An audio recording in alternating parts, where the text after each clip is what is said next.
So welcome everyone to the volunteer orientation. I'm so excited you guys are here. I'm Eden. I've been emailing you, or almost all of you, with all the information about the orientation and different positions, which is really exciting. This is my first time doing this orientation by myself, so please be patient as I work out some of these technical difficulties that I'm sure are going to happen. But I'm so excited you guys are here and that we're going to get started. So this is the volunteer orientation for Nashville International Center for Empowerment, or NICE. Okay, so first of all, with some ground rules, we absolutely understand that not everyone's able to be on camera, and that's okay, but as often as possible, please try to keep your video up. It's more engaging. I know that personally, I am guilty of turning off my video when I'm in another meeting that requires less attention, but we want to make sure that everyone else is really engaged, and this is a really interesting presentation, so the more you engage you can be, the better it will be for everybody. Also, please turn off your notifications for the presentation. If in case you're trying to talk or share something or ask a question, we don't want a notification to come off and would drown you out, so we can't hear what you're saying. And if you're not actively speaking, please mute yourself so there's not any background noise interfering.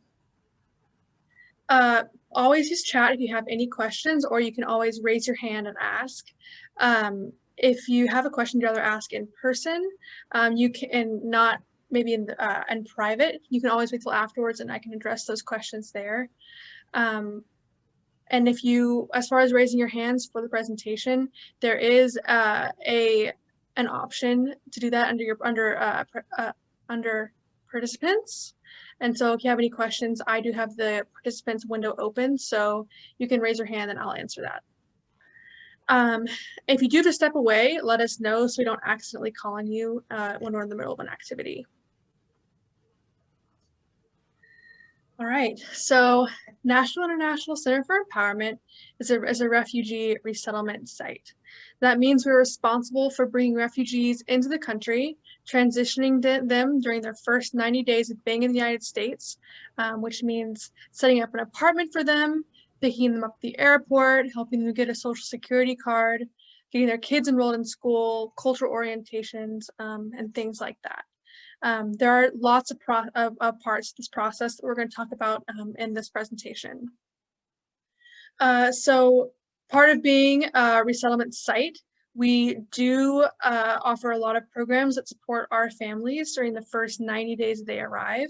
And we will be talking about that as well, because that is a pretty big part of our organization.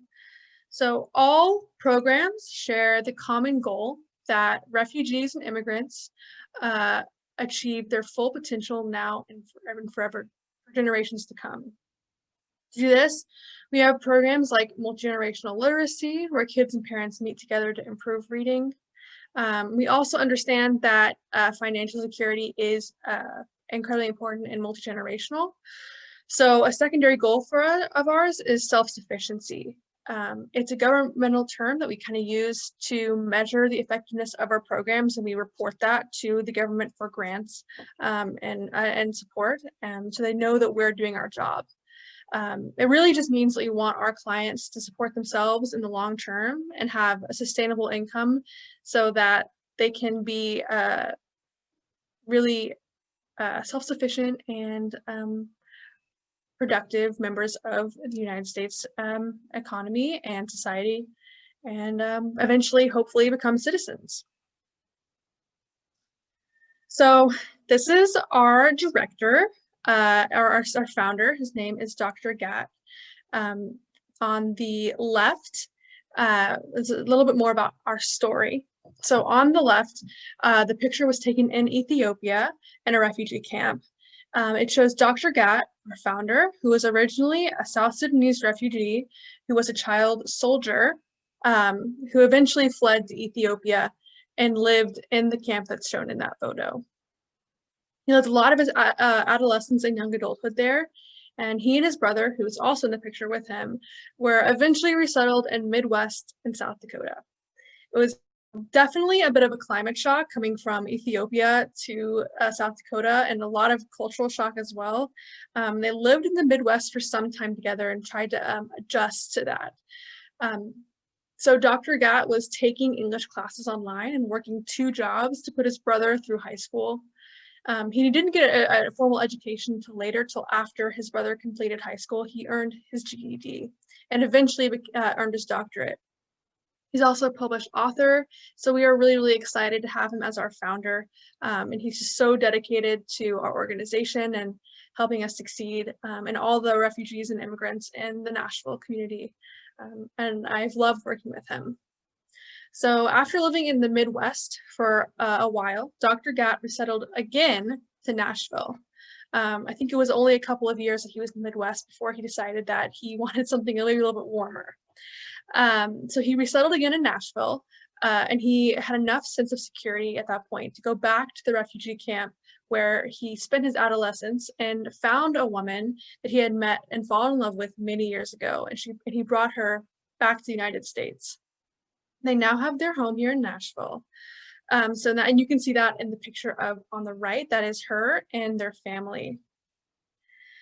And eventually, as she was transitioning to living in the United States and trying to learn the language and adjust to the big culture change that she experienced, Dr. Gatt started holding English lessons over their kitchen table and teaching his wife English for the first time.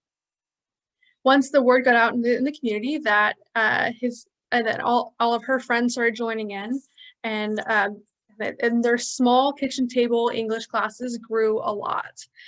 He realized that he honestly wanted to have a bit more. He realized that there was a big need for having an organization like NICE in Nashville that hadn't been met.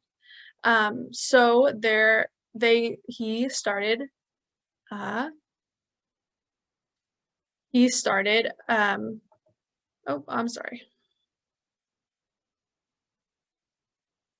He started the Sudanese Community and Women's Services Center in 2005. And so that's how our organization began. And eventually it was renamed in 2010. So it was founded by a group of Sudanese refugee men and women, including Dr. Gatt, and he desires to help refugees and immigrants living in Middle Tennessee. A lot of the founders and people who work for our organization are refugees themselves. So their experiences prompted the creation of NICE. In 2010, NICE was renamed Nashville International Center for Empowerment, and it was actually chosen by a volunteer who came up with the name to make it more inclusive, not only to the Sudanese community, but the refugee and immigrant community in Nashville as a whole. In 2011, we were fortunate enough to be chosen to become a resettlement agency, which is what we talked about earlier, which is when we bring in refugees and serve them in those first 90 days. We're going to talk a little bit more about that later.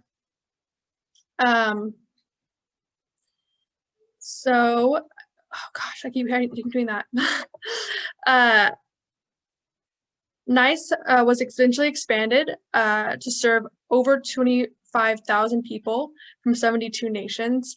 And I believe that right now, I think it's expanded a bit more to be about 30,000. And we consistently serve over 2,000 people a year. Many of most of those clients are in our education department. It is our biggest department, and we serve, I believe, over 1,000 clients in education alone. I think we have about 850 adult clients and 250 youth per year. We serve refugees from countries like Iraq, with a Kurdish background, Burma, Myanmar, Afghanistan, and Syria. More recently, a lot of our refugees have been coming, our clients have been coming from Somalia and the Congo.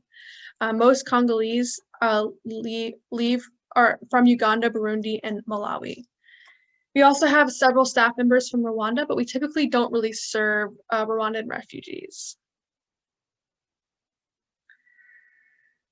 All right, so we have 6 core programs that we are able to serve clients. The first is the resettlement program. This is our most core program, and that was the change that happened in 2011 when we became a resettlement site. So in the resettlement program, our team meets clients at the airport, ensures cooked meals, and orients new arrivals into their new life. We help meet immediate needs like furnishing homes, scheduling initial screenings, enrolling children in schools, and through our match grant, refugee cash assistance, refugee medical assistance, refugee social services programs, we work to break down the barriers between his life as a refugee and self-sufficiency. We also settle most of the refugees who come into our country. We work with other partner organizations. We'll talk about this later, but we work with partner organizations to resettle refugees in Nashville and pick them up from the airport, make sure they're settled within the city, and make sure they have the right paperwork and everything needed to become official refugees in the United States. The next core program is the employment program. That program helps provide work during the first 90 days in country during that resettlement period, but also for up to 5 years after arrival. We serve refugees, asylees, and immigrants in this program. Because this can be really restrictive in who we serve, those criteria, we also have the New American Staffing Agency, which is a for-profit branch of our nonprofit organization. It is funded by organizations who are looking to hire specifically from the refugee and immigrant community, and we pair our clients up with those organizations so they are able to work, which is just an amazing thing that we're doing. We also hold services like workforce preparation program, including skill inventories, job search, online and paper application assistance, resume building, interview preparation, and weekly job training classes. Another program we have is the health program. We have developed a program to provide health education programming to refugee and immigrant communities in Middle Tennessee, more in the Nashville area. We do health classes and cooking classes and nutrition classes, which is really exciting. We mostly serve in this program, we also mostly serve clients through intensive case management, which is getting their health insurance, finding doctors, taking clients to their appointments, which is the fundamental side of the health program. But we also do those other classes and making sure that refugees know what's healthy for them and what's not. We explain a lot of issues that they might have, what that means in the United States. So, for example, diabetes is a problem that some of our clients have. We explain what that means, what that looks like on the health insurance paperwork, et cetera, et cetera. So we also do like the wellness partner program, where we partner with other organizations that have healthy living organizations in Nashville. Sometimes we provide fitness classes when we're in person and monthly health screenings. We use a lot of volunteers for this program, usually, but because everything's online and right now we're mostly doing case management, a lot of this is being handled in-house. But later when we turn back to in-person programming, we will be reaching out to volunteers who are interested in health to make sure that they are placed with them and helping out our refugee community. Like I said earlier, the biggest program is the employment program, the education program.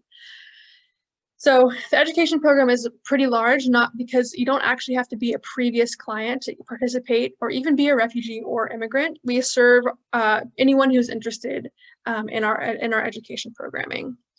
So we open our programs to anyone who needs them. So we have some of these programs are adult ESL classes, after-school youth, citizenship training, and high school courses. So for citizenship training, a lot of the refugees who've been in Nashville for 4 years qualify to get citizenship. We have our class is headed by a couple of people, and they do civics questions, interview practice, and ensure the clients know the difference between the terms that are on the citizenship exam and during those interviews, and how this can affect their application.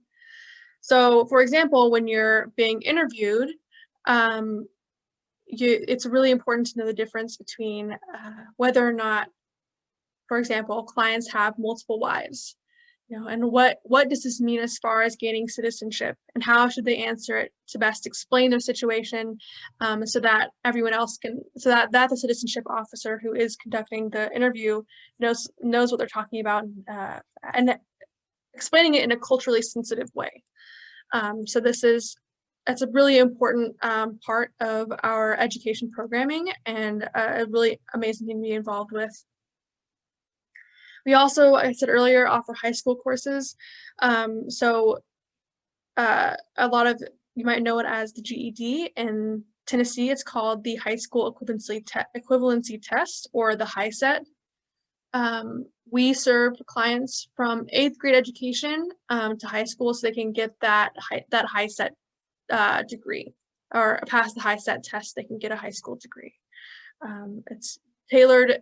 We originally offered it to all age, anyone without having a pre-test, but we realized that a lot of our clients may not be as prepared, and some people were falling behind. So we have limited it just to people who are test at the 8th grade level, and then we advance them on to graduation. The next core program is the development program. There really is not a lot of volunteer participation in the development program because it actually is not a client-based program. Development is how we fund everything else. So through partnerships with corporations, government, individual giving, stuff like that. You can also, so through individual giving, you can give through Nice Neighborhood, where you can donate to specific programs. We also have grants from private foundations like Josie Davis and Maddox that support a lot of the other services. We do, so in that program, like I said earlier, fundraising, grant writing, grant monitoring, and marketing. Our last core program is the immigration program. So this is a really important program. It is mostly paperwork and can be a little bit tedious for volunteers sometimes, but sometimes people like to be behind the scenes. And because this is so fundamental to the happiness of a refugee, it's really, really important. So one of the things that program does is, in order to apply internationally, refugees have to be approved. Because they don't necessarily want them to be a flight risk. We also have citizenship applications that are processed there. There's the N400, which is like the general citizenship application, where if you've been here for 4 years, then we will submit the application for you. You're going to go to that citizenship class I talked about, and do the interview and everything like that. And then there's also the I-130, which is specifically for spouses. We also provide interpretation, case follow-up, management, and green card applications. We really aim our clients to effectively and efficiently transition into life at Middle Tennessee. We also have a Board of Immigration Appeals accredited staff member to help with all these programs, and we actually just applied to a grant where we will hopefully be able to represent our clients legally as they're going through this process. But we're hopefully going to find out about that soon, and we'll be very excited to let you know what happens with that. Right. So a refugee, asylee, or immigrant. There are some pretty finite differences between all the two, and we serve all of these groups. So refugees, the UN High Commissioner for Refugees defines a refugee as a person who flees his or her country and is unwilling or unable to return due to a well-founded fear. The UNHCR goes to different areas and identifies situations that would warrant a refugee status. So refugees are then sent. Refugees that are classified as being able to have that status are sent to live in camps while they wait for their application to be processed. They work in conjunction with the UNHCR works with, in conjunction with different organizations and the host countries who agree to host refugees. And the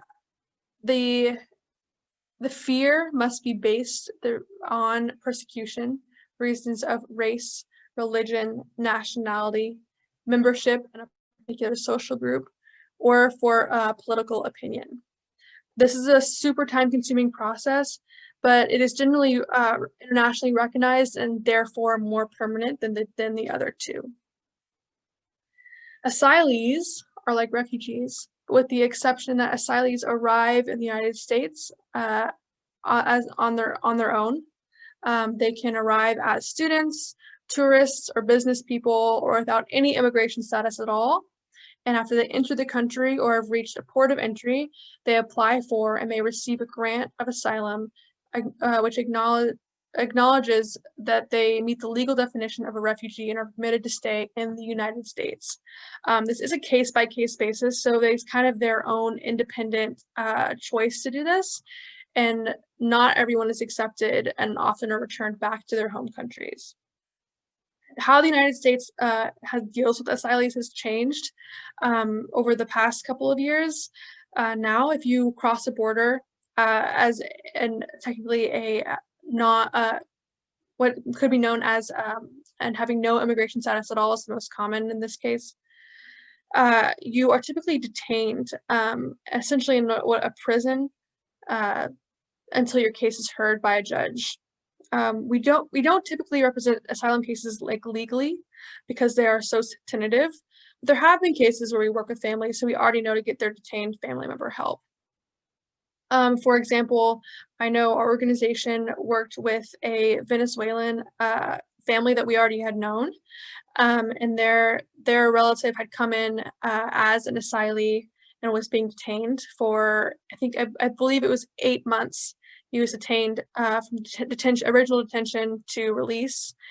We did represent him legally and helped him get access to live here in Nashville with the rest of his family, which was very heartwarming.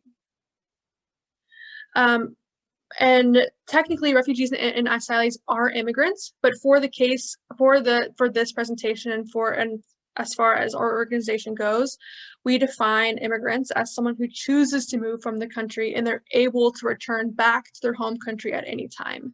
Like I said, technically refugees and asylees are both immigrants, but having immigrant status as far as NICE goes, they have a bit more freedom to go back and forth to your home country.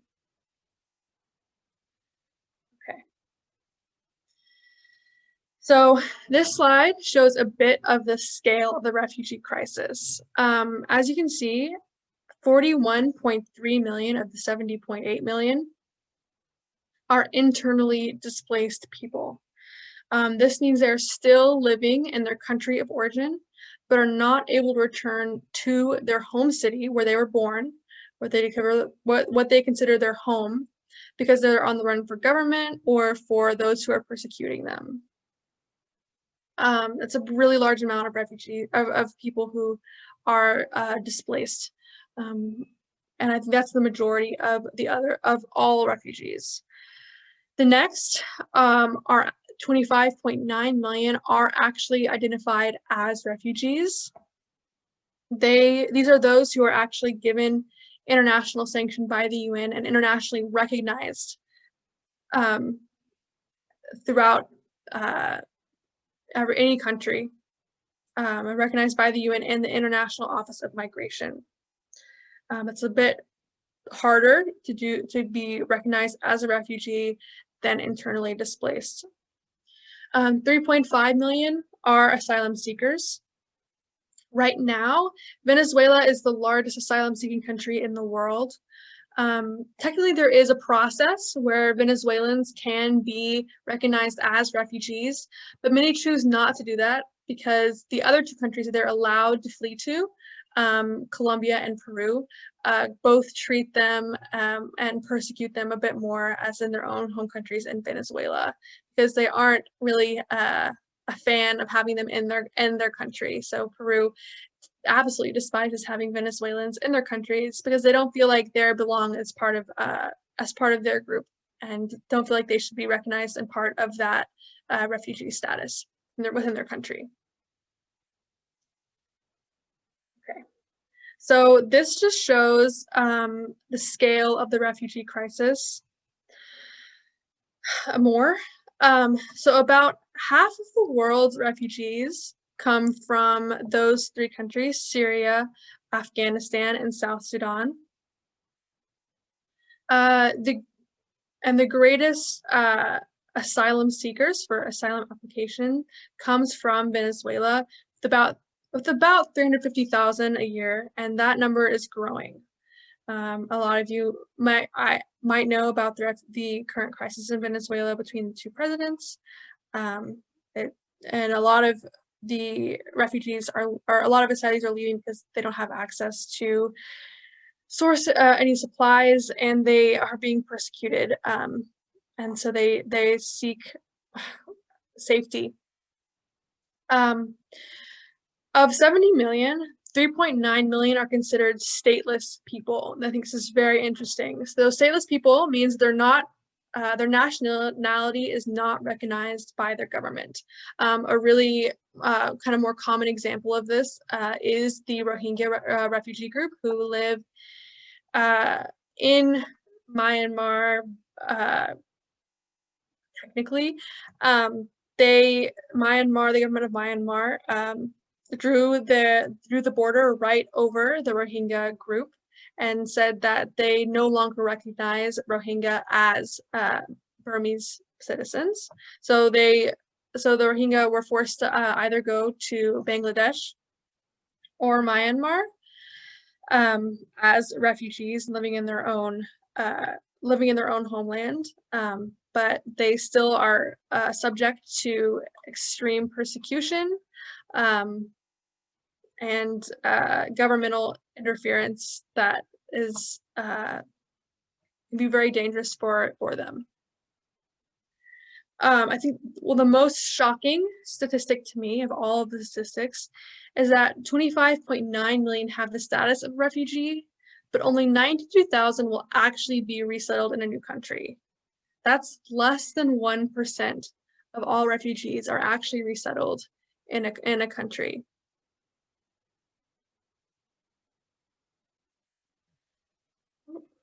One second. Okay, so the information presented here shows the total number of refugees who were submitted for resettlement by UNHCR to the United States, and who actually departed for resettlement during that reporting period. So this is how many applications we receive is in the dark blue, and the light blue is how many are actually resettled. The president determines how many refugees will actually settle in that country in our country per year. And this is the same number we will actually receive from UNHCR. So for example, in 2017, the president said that we would only accept 26,782 refugees. That's how many applications we got. But we only actually resettled within our country 24,559. That process is changed by vetting the applications that we get to determine if the United States is the best fit and if we deem it safe for them to come into our country. So 2016 had the largest number of refugees in the history of the resettlement program and in the United States ever. So we said that we would accept 108,197, which was a big number compared to before. But then we ended up only resettling actually 78,000 approximately. So last year, less than 25,000 people, an all-time low, but many were able to apply. But many programs were not filled because only specific groups were actually included in the president's mandate. So not only does the president decide how many refugees can come into the country, but what groups and what are they required to have before they can be resettled. For example, there were only 5,000 refugees from Syria who were accepted. That's as an example. So some of the requirements of the current administration is that we would only accept refugees from countries where, some of these requirements change. So part of the requirements that we set, where we have refugees from countries that we technically, there is no actual UNHCR presence. So I'm not really sure this is one of the countries listed, but we would accept refugees from, let's say, like Mexico, which isn't really one that we would accept one from anyways, but there isn't actually a UNHCR presence in Mexico to accept these refugees. So they built these mandates in place as a barrier to the resettlement program, which is very unfortunate. All right. And in Tennessee, I'm going to go ahead and say this is in Tennessee, in 2018, we accepted 478 people. So that's just a bit of a difference between, you can see how many we accept versus how many we actually have in Tennessee. All right. So these show the arrivals to our organization. In 2016, we accepted 287 refugees, but in 2017, 2018, that dropped to 144. Interestingly, in 2018, we were told to expect 120 new arrivals. We were only able to, but we actually processed 194 cases.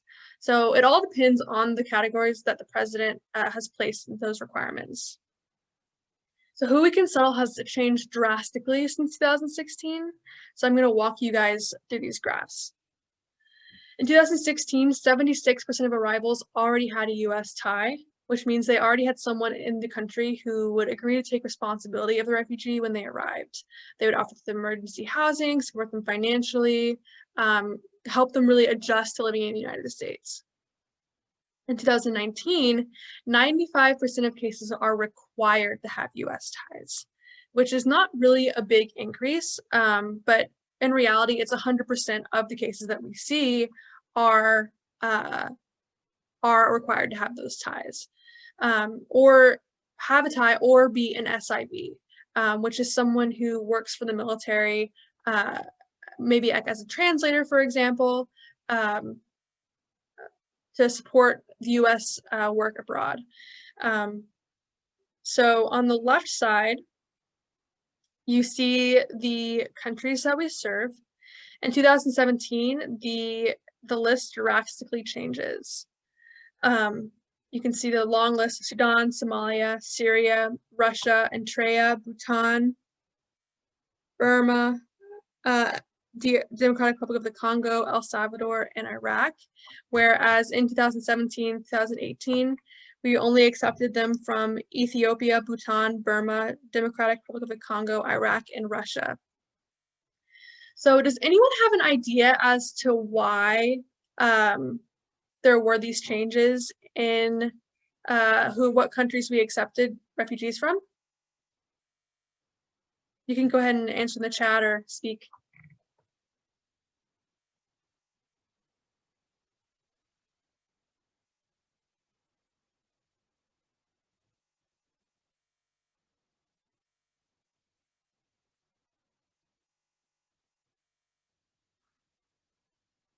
Any ideas?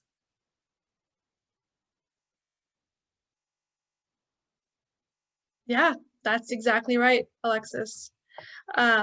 So legislation that banned entry from the Muslim majority countries are included on in this list from previous generations of resettlement. But so it did not just affect traveling to those countries, but resettlement and the resettlement process.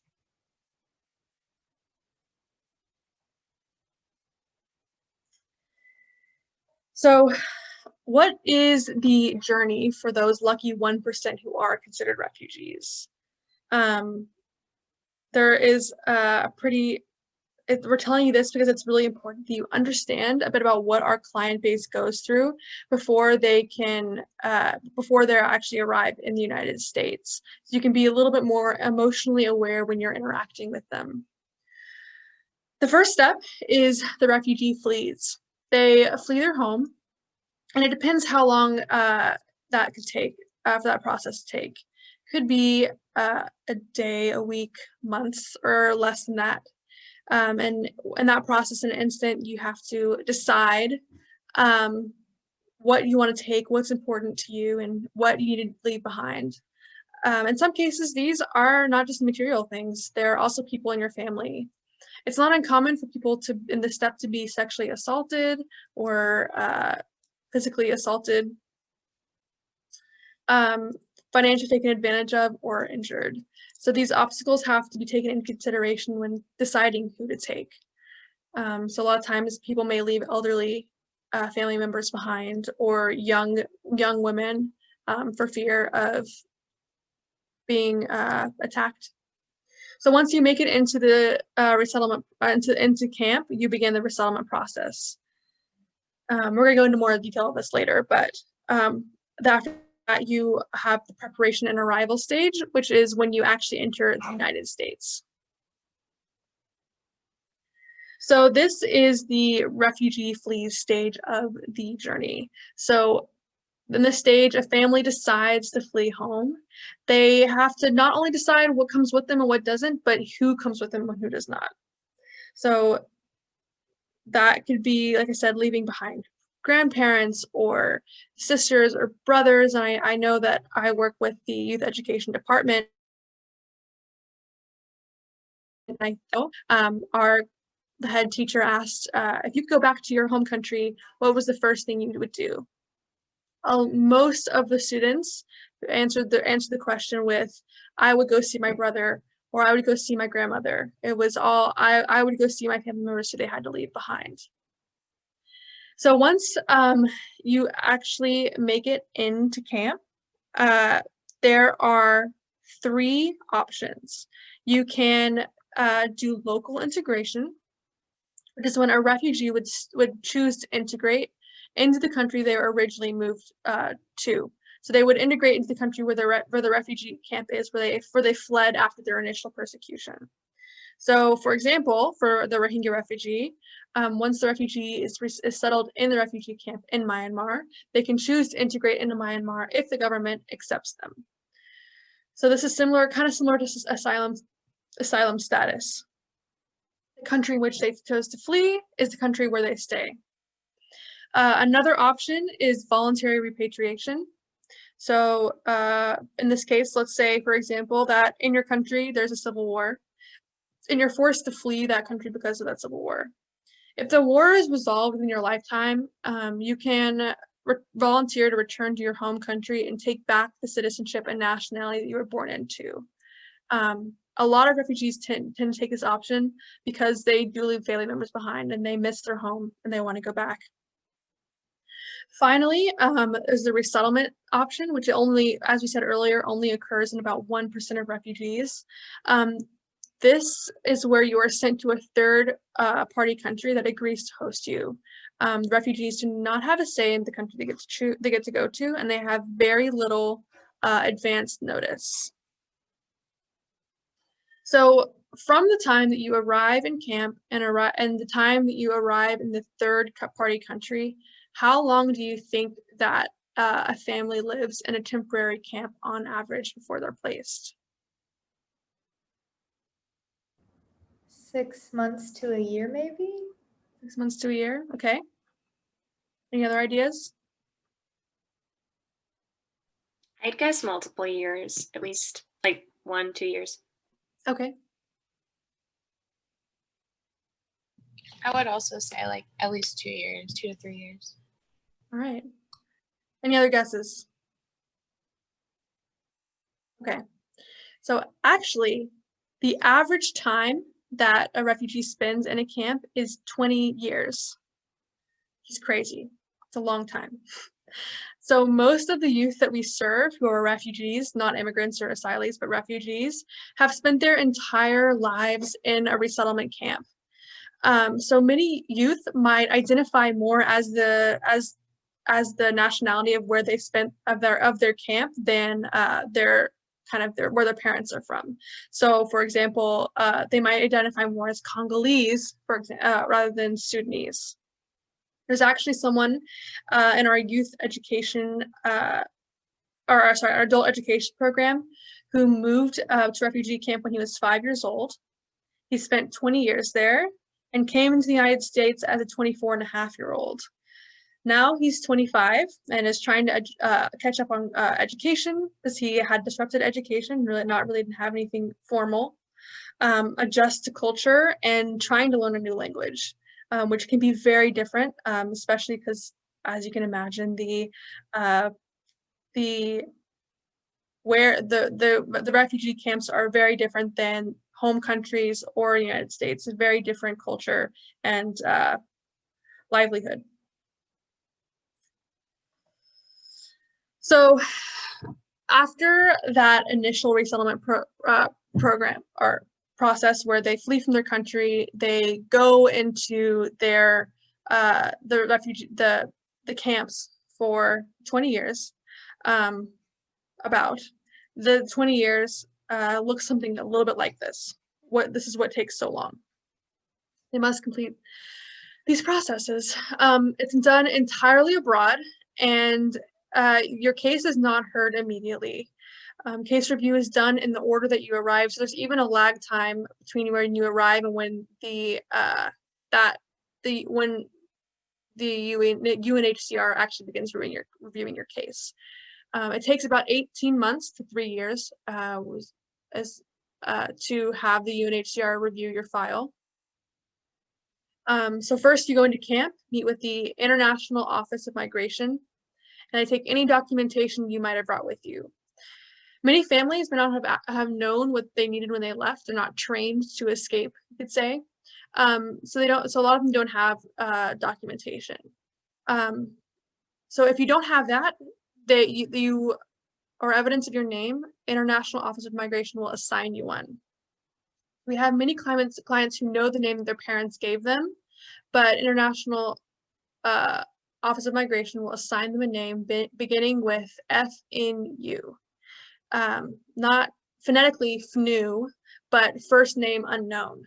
And that's your legal name that will follow you throughout the entire citizenship process until you become a citizen. Then you can change your name to whatever you want it to be. I know that we had a family that fled to a refugee camp, and their children did not have documentation with their name. So their IOM resettlement officer phonetically named them 1A and 2B, and that was their name as they went through the entire process until their parents could actually declare their names as their own, which can be really hard, and as far as identification and understanding paperwork and a whole mess of things. And I don't understand why they would name the children 1A and 2B, but that's what they did. So after this UNHCR and International Office of Migration screening process, the host country must also screen the refugees. This is the longest process because you have to take into account communication, bureaucracy, communicating specifically between all the different countries and organizations that are involved in this process. In the United States, they must do 8 U.S. government agencies screen them, have 5 background checks, 6 separate security database checks, and 3 in-person interviews. Even if you're an unaccompanied minor for asylee cases, or for any case, so you have to go through all these interviews as an unaccompanied minor. In asylee cases, the child is set separately in front of a judge, and they have to explain why they come to the United States.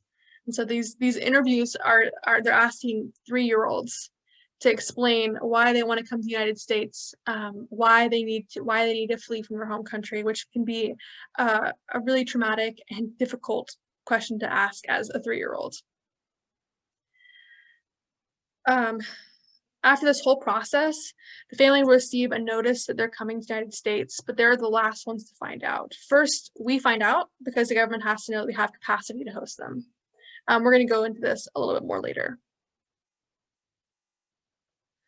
Okay, so we're gonna watch a video that explains this a bit more about the process. Let me know if you guys are not able to see it.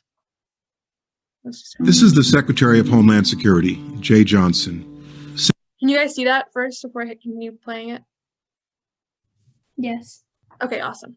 Since the Syrian civil war began, more than 4 million people have fled that country, leaving their entire lives behind them. And the stories we've heard have been heartbreaking. Remember the tragic stories of children who drowned attempting to reach Europe with their families. That's why, once it was concluded that we can do it safely and responsibly, the president announced a plan to resettle at least 10,000 Syrian refugees in the United States within the next year. In the days since the Paris attack, many have tried to argue that accepting Syrian refugees, who, by the way, are mostly women, children, and families, means that we'd make America a more dangerous place. This ignores the reality that anyone who seeks and is approved for refugee status in the United States must first go through a rigorous security screening process. So let's walk through that process and what it looks like for a potential refugee. Meet Rima. Rima and her children have lost their home in Syria. They've made the dangerous journey out of the country, and now Rima is seeking refugee status in a place where she can keep her children safe. First, Rima must apply for refugee status through the United Nations High Commissioner for Refugees. This is the international organization in charge of protecting and assisting refugees. For Rima to be considered a refugee, she must show that she's been driven from her home due to a, quote, well-founded fear of being persecuted for reasons of race, religion, nationality, membership in a particular social group, or political opinion, end quote. If Rima meets the above conditions, she may be referred for resettlement in a country such as the United States. But before she can enter the United States as a refugee, Rima must then undergo a security screening process that is more thorough than any other for people entering this country. She'll have a deep background check. Her biographic and biometric information will be cross-checked against law enforcement and intelligence databases. Rima will also have to pass an in-depth interview, including an interview with a specially trained DHS officer to determine her eligibility. If found eligible, she then receives a medical evaluation. From start to finish, this process includes the involvement of the National Counterterrorism Center, the FBI, the Department of Homeland Security, the Department of State, and the Department of Defense. All refugees, including Syrians, go through these security screening measures, and Syrians receive an enhanced review during this process. Over 23,000 Syrian refugee applicants have been referred to us by the UNHCR. Only about 2,000 have been admitted. Throughout history, we've seen that America has become a better nation by welcoming refugees in times of crisis. So many refugees and their children have gone on to make great contributions to our American society. Albert Einstein and Elie Wiesel, 2 Jews displaced by Nazi Germany, went on to become great Americans. We've seen great athletes such as Nadia Comaneci and Luol Deng flee communism and the Sudanese Civil War, respectively. Taking in refugees at a time of crisis is simply the right thing to do. We can and we will continue to ensure our own security while doing our share to welcome men, women, and children who are refugees fleeing violence. This is the United States of America. We can, we must, and we will do both these things.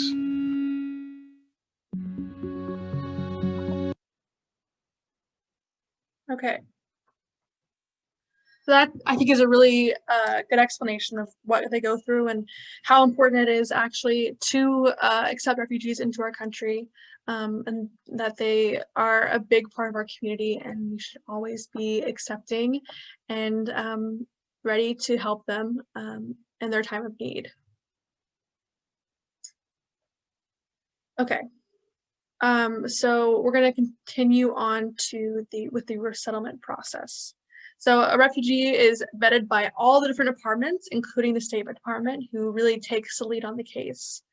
The State Department agrees, when the State Department agrees that the family should be resettled, they then send it on to a VOLAG, a volunteer agency. So there are 10 that exist across the United States. For example, there's International Rescue Committee, the World Relief, Ethiopian Community Development Council, and the U.S. Committee for Refugees and Immigrants. Those are just some examples. They receive these cases from the State Department, and they use the funding and information about the family from the State Department to assign the family to a site like NICE. So in our case, the VOLAG is ECDC, which is the Ethiopian Community Development Council. And they serve any refugees, not just Ethiopians, but the history originated with the placement of Sudanese refugees in camps in Ethiopia to the United States.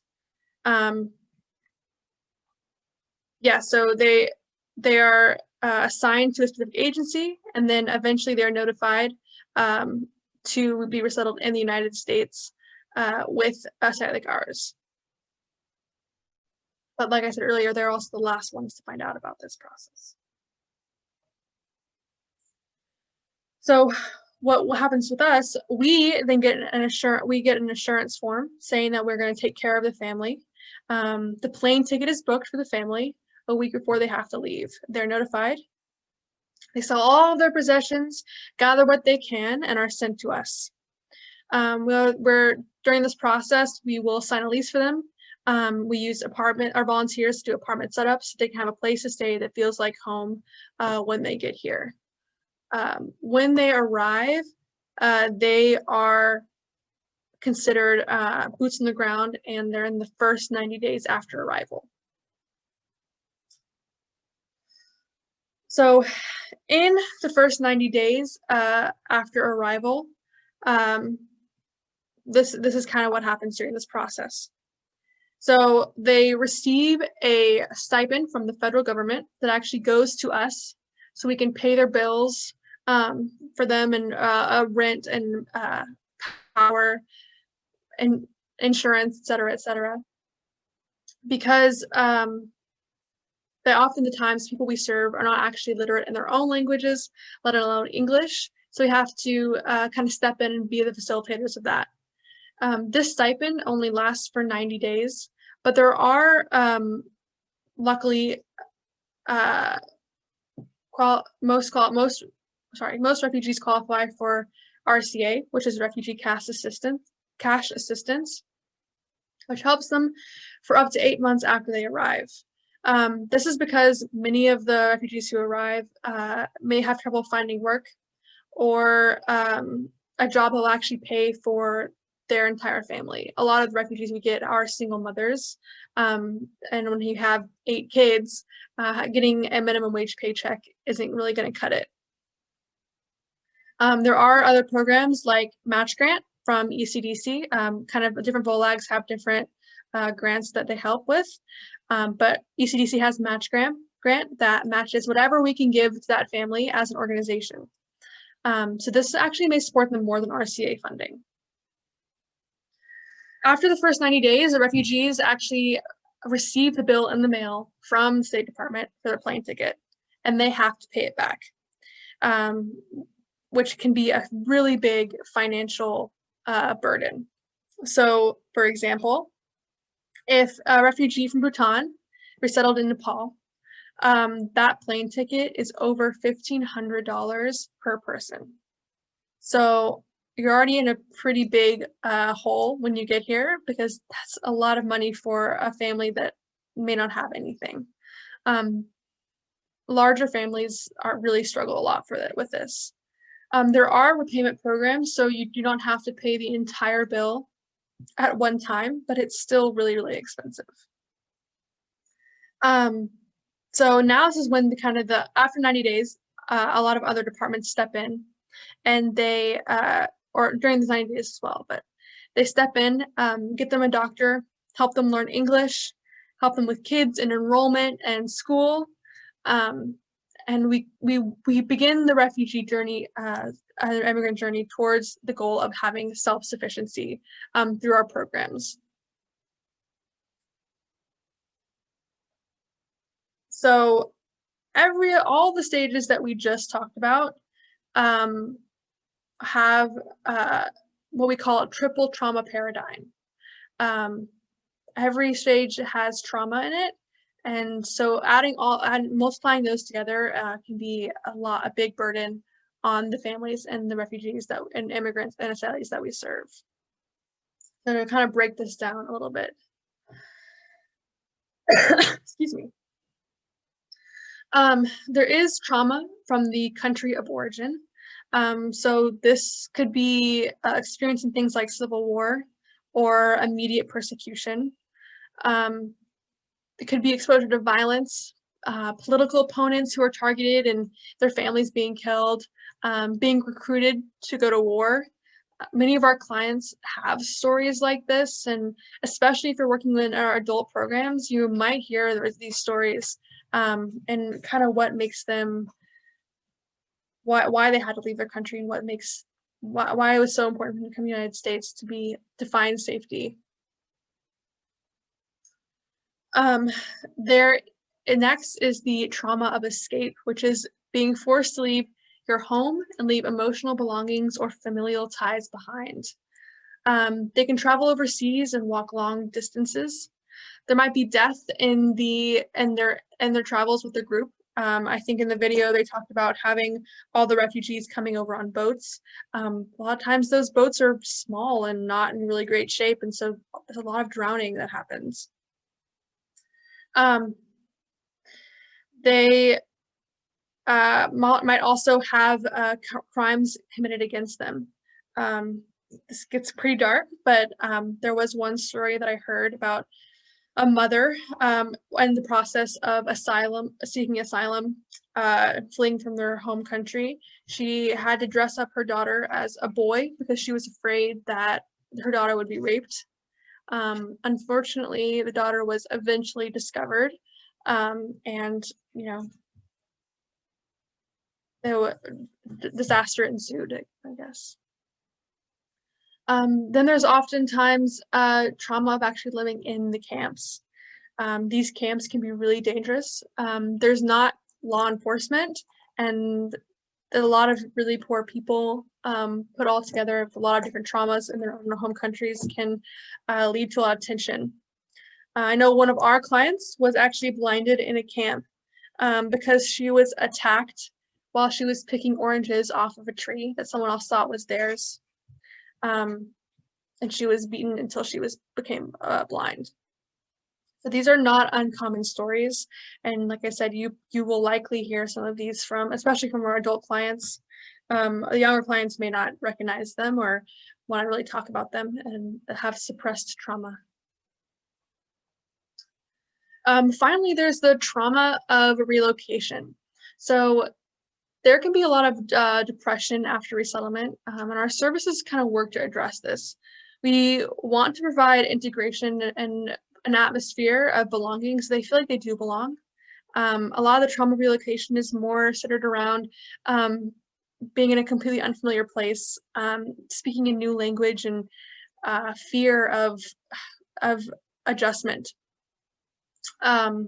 We try to make sure that our clients understand the pathways to citizenship, what steps need to be taken to encourage active citizenship, our current politics and climate and rhetoric, so that they understand a bit more about what they're walking into, what's important in the United States. This is a lot to go through, but these are things that are really, really important to adjusting in the United States. We also, sorry if I mentioned this, we also create access to mental health services. We have connections with organizations across Nashville. We, for a long time, did an art therapy program for refugee kids, which I was part of, which I was very excited to contribute to. I will say it is important to keep in remember that not every client we have is depressed or has a lot of trauma. This all depends on individual factors and a person's own response to negative things that happened. There are a lot of trajectories for people who are following a traumatic event. And most youth, children, and adults, and even adults who experience a traumatic event do not actually develop significant mental health issues, but some do continue to struggle. Okay, so these are things that are really important to remember. Now that we've talked about all these different things, important to remember as far as meeting with our client base and talking with them and helping them. So cultural awareness is very important. Our client base is very, very diverse, and they can often be really guarded, especially if they're new and have a hard time making friends and adjusting to life here. So we do ask that you, as a volunteer, are respectful and understanding of the traditions that our clients come from, because they have a different understanding than we do. One way to do this is to keep in mind what you're wearing, especially if you're a female volunteer meeting with another female, or if you're a male meeting with a female one-on-one. There are some power dynamics that we want to be aware of, so we can keep our clients' best interest in mind. We're going to go through a bit more about what this looks like, what you are supposed to wear and not supposed to wear later. We also want you to keep in mind that we are not a faith-based organization. We encourage the sharing of your story and sharing of client stories, and we ask that you leave the telling of the client's story up to the client. They're going to tell you their story over time, especially the more you get to know them. But if you ask too soon, they may shut down or be unresponsive because they're just not ready to share. As I said, we do definitely encourage sharing of stories and beliefs, but please do not try to convert any clients. We do have a lot of religious representation within our staff and clients. Christians, Muslims, Buddhists, etc. And there is a big difference between sharing your customs and pressuring others to do the same. This can be done unintentionally, but just be cognizant of what you're saying and how you're saying it.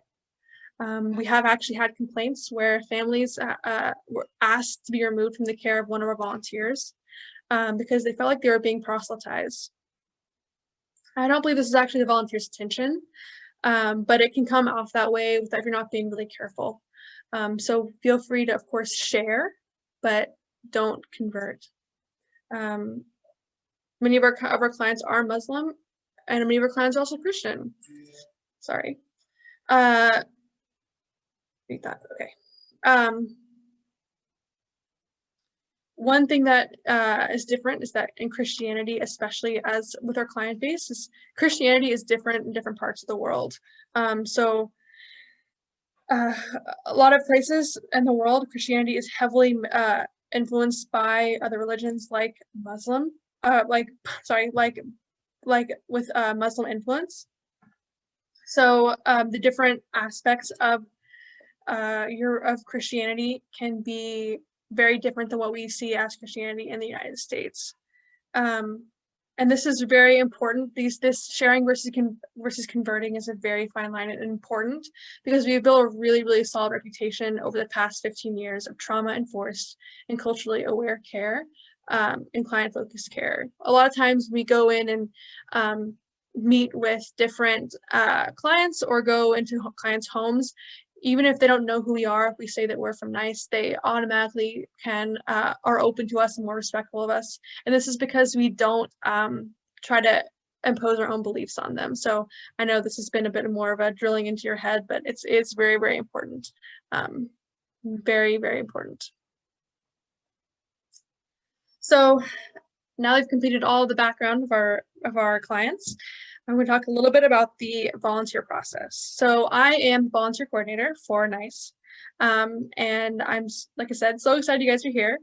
In order to become a volunteer, there is a bit of a process. So hopefully you guys have all already done a volunteer application. If you have not, I will send you an application again in my follow-up email tomorrow. This is really, really important to do so we know what your skills are, so we can match you with the best opportunity for our clients and you. So after that, I'm going to review your application. I'm going to send you a background check. And then depending on what we decide is the best placement for you, we're going to do further trainings. So there's teacher training for adult ed, mentorship training for the youth mentorship program. And in addition to the trainings in the education department, which is what I'm in charge of, there is also training within the other departments as well. But those will be held by your supervisor. So in the in the employment department, the employment supervisor will provide you hands-on training and how to fill out forms and help our clients find jobs. After this orientation, I'm going to work on placing you and completing those trainings and find the best fit. So I will know more about about when to schedule these trainings after you let me know what you're interested in. We don't have any scheduled currently because it's more dependent on what you guys are interested in doing. I can tell you now that as far as youth mentorship goes, we do have a bit of a wait list. So that training will take place in a couple of weeks, probably sometime in November, maybe late November. After all of this, I am going to set you up with a Track It Forward account to record your volunteer hours. So this is our Track It Forward. Your time is super duper valuable to us. And by reporting your volunteer hours, we're actually able to fund our programs. Most donors want to make sure that we're actually matching our donations by doing the work. So by recording your hours, we can prove that we are actually matching their effort. In reality, we can meet the match in all of our grants by volunteer hours alone, but not everyone always actually records their volunteer hours, so we're not able to do that sometimes. I'm going to set you up with an account once we get you placed, and I'm going to help you troubleshoot. But once you're actually placed, your supervisor is going to check in with you every once in a while to make sure you're actually recording the hours. So it's pretty easy to use. So you can see on the page, there is the Select Hour tab. You are going to choose how long you volunteered for, that you volunteered, and what activity you chose. There's all the different activities, that's the different positions that are available. So you just choose what your position is and log it. But if you are in education, there's one extra step we need as far as our donors. They require that you also put in you timestamp it. So you put in, came in at this time and left at this time. So I came in and volunteered from 1 to 2 o'clock today, stuff like that. And it is, like I said, very, very important that you do this. It can be a hassle, but very important. So I'm going to be kind of walking you through that a bit more once you get placed, and you're going to get an email from me and an email from them about how to set up your Track It Forward account. Okay, so these are some of the volunteer requirements that we have. We do ask that you commit to volunteering once a week. Usually there are, of course, times you can skip if you have any emergencies, or if you're in the hospital or you have your family's sick, you can always ask to step away for a week. But we do really want to have some commitment for like 9 weeks for once a week. And it depends, depending on the program. I would say it's usually not 2 to 3 hours, more depending on if you are in the adult ESL or the after school program, that's more like an hour. The youth mentorship is about 2 hours a week. But we do require volunteers for about 9 weeks because we really want to make sure that the volunteers that we have are invested in our clients' lives. Our clients experience a lot of transience, so it's important that you do come and are committed to seeing them succeed. That's how we kind of show our clients that we do care. If you can't make it for the whole 9 weeks because you have your classes and you're going back home, or you have surgery or something like that, we can work with you, and that's not going to be an issue. We just want to make sure that you're committed. It is really important that you are punctual. Some of our clients may not be, and that's just a different thing culturally. But if that's once again how you show that you really care about them and their well-being, and showing up and supporting them through everything they're doing.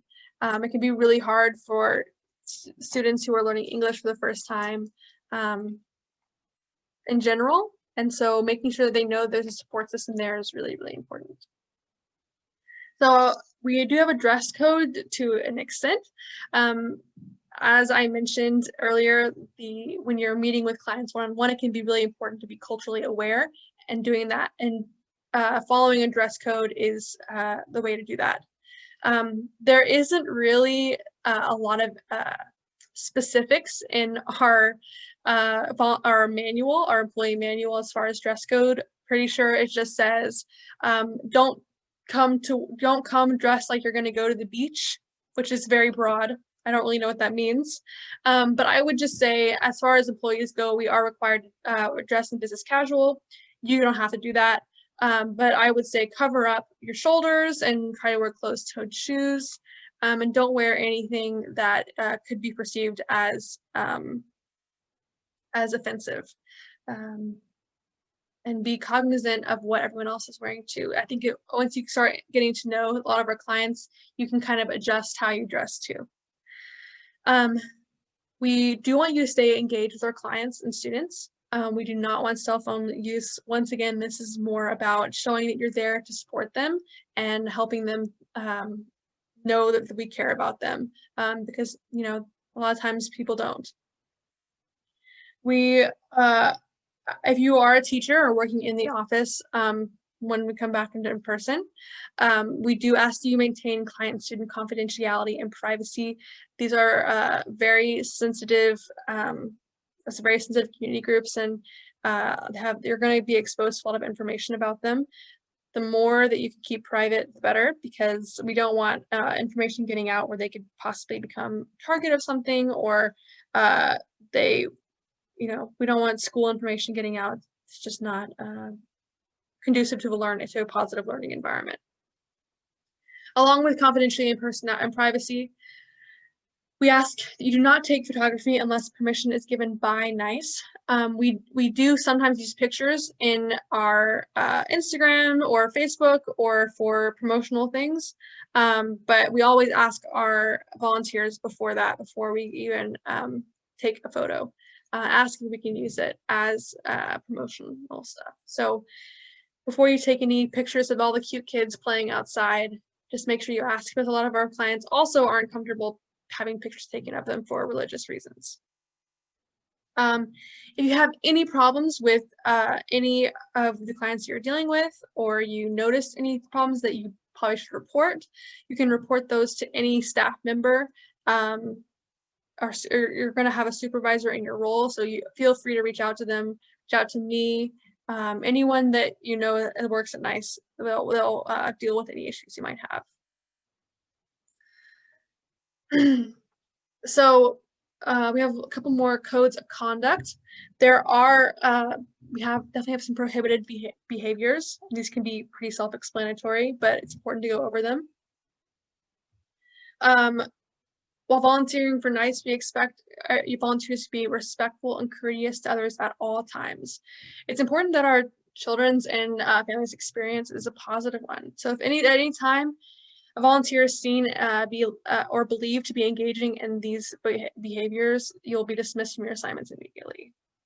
So we do ask that you do not bring any weapons to any locations or assignments sponsored by NICE. Do not come volunteer under the influence. Do not distribute cigarettes, to any minors for obvious reasons, and also do not engage in abusive, violent, or threatening behavior or to language clients, staff, or other volunteers. Once again, be very cognizant of where these our clients are from and their pasts and histories. Any intentional damage, don't destroy our property. We use it to to educate our clients and serve them. And so if you destroy it, we won't be able to do that. And that's we consider that very serious. Don't complete any or don't do any forms of sexual harassment or theft. So as we mentioned earlier, if you have any concerns, you can report to your supervisor. Tennessee is a mandatory reporting state for child abuse. So if you notice something like inter-partner violence, child abuse, or behavior abuse, we do ask that you let your supervisor know or report it yourself. You don't have to call. So you, like I said, you can let us know. We have a process to do this. We have connections to people and organizations, non-uniformed officers who deal with abuse, counseling centers, parenting centers. We can make sure that everything's taken care of real well. If you do feel led to report it yourself, these are the instructions for that. I have access to this, and so do all of your supervisors. So if you do want to report, you can. Do not only call 911 if it's an emergency. Otherwise, we do ask you can report it yourself, but only call 911 if it's emergency or life-threatening. Otherwise, if it's suspected abuse, just inform your supervisor or manager or report it yourself. You can fill out the report online, but when we fill it out for you, we do a pre-phone call to explain the context of what's going on and the kind of cultural differences that might be happening. It can be really important that they kind of understand what their situation is and what's going on. It, of course, is not an excuse for child abuse, but sometimes in other cultures, spanking can be culturally accepted, and that's a little bit different when you come to the United States, depending on your family. Some of you may have been spanked as a child. I don't know. So when we do it, we explain context for the pre-phone call and email them so they have paper trail. And we write the report and submit it as an online version.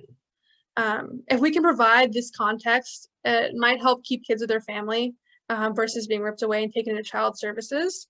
Because it might just end up being, like I said, a cultural intervention and a nice talking to as far as what abuse is in the United States, what's considered abuse and why we needed to report them. We don't necessarily want to take the steps of removing a child unless it's absolutely necessary.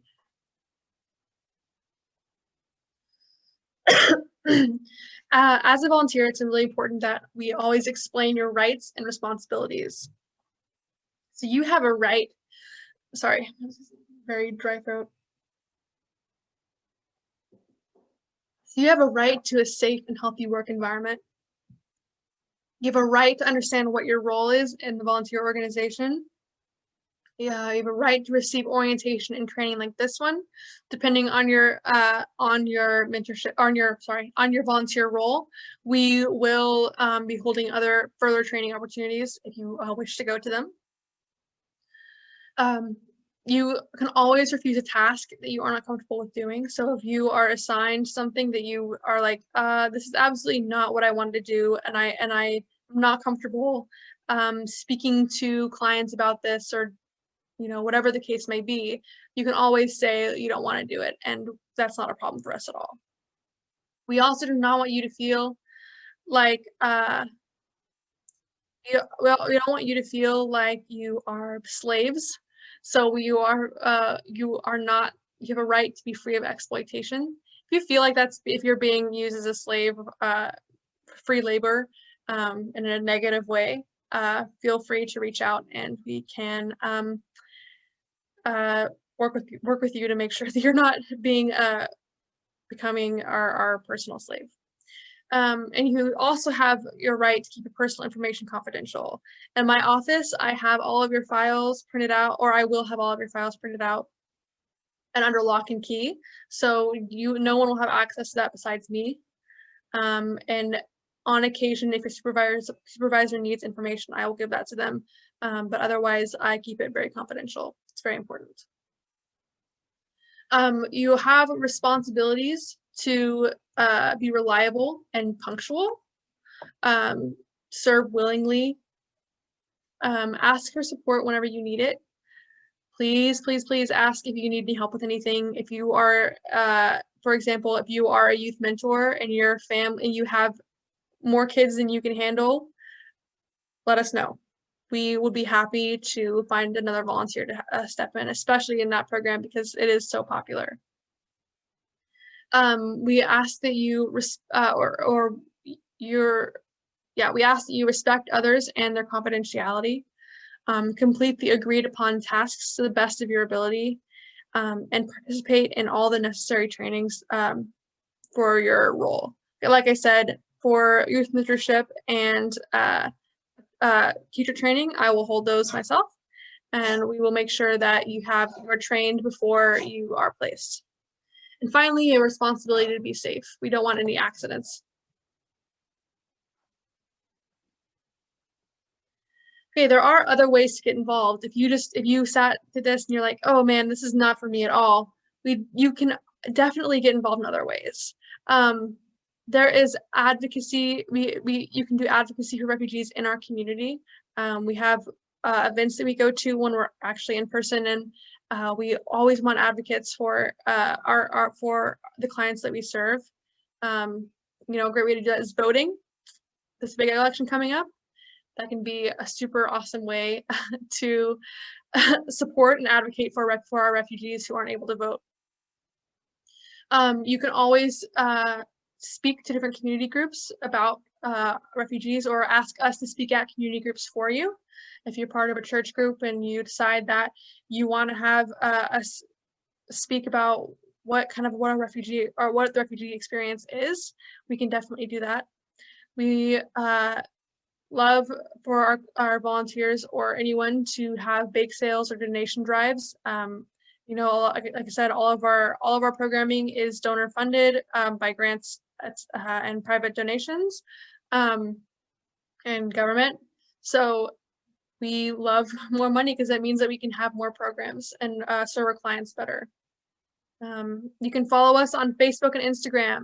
For volunteers, we have a volunteer Facebook page, and I will be posting different activities that we're going to do to get to know other volunteers, different trainings, different ways you can be involved. It's a really, really great way to step in. There are corporate volunteer grants. So if you work for an organization and want to do the corporate volunteer grants, you definitely can. Or you can support us through shopping. We have an Amazon Smile account, and if you add us on Amazon Smile, we will get a little bit of a donation every time you shop on Amazon. So, next steps. So you just did the orientation, yay! So next, I'm going to reach out and give you a background check and give an explanation of everything, of all the different opportunities that we have. I'm going to ask you to update your availability just so I make sure I have the most up-to-date information.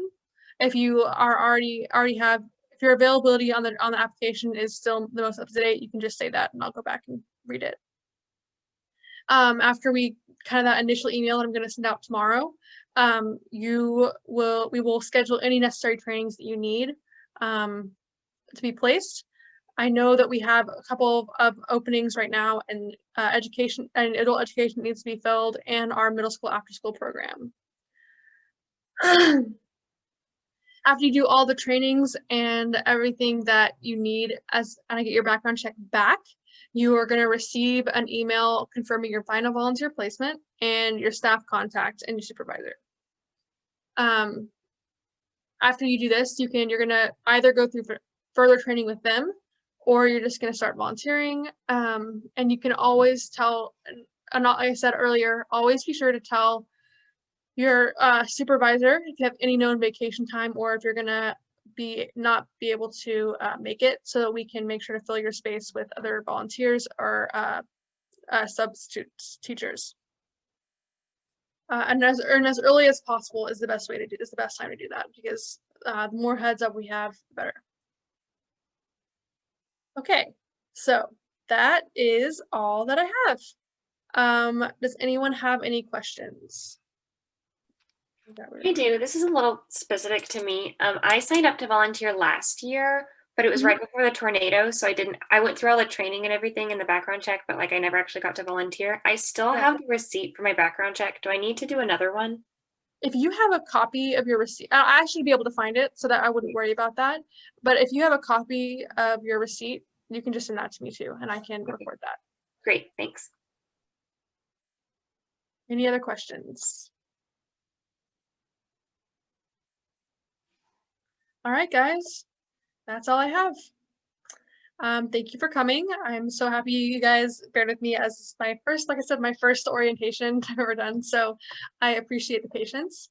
I hope you guys have a great evening, and I look forward to placing you guys in all the different positions. I'm so excited to get to know our clients. I love all of them, and I've loved working here. I'm excited for you guys to meet them too. So you guys can go whenever you're finished.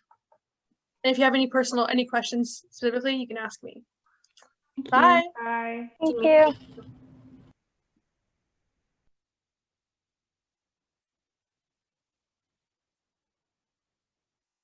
Um,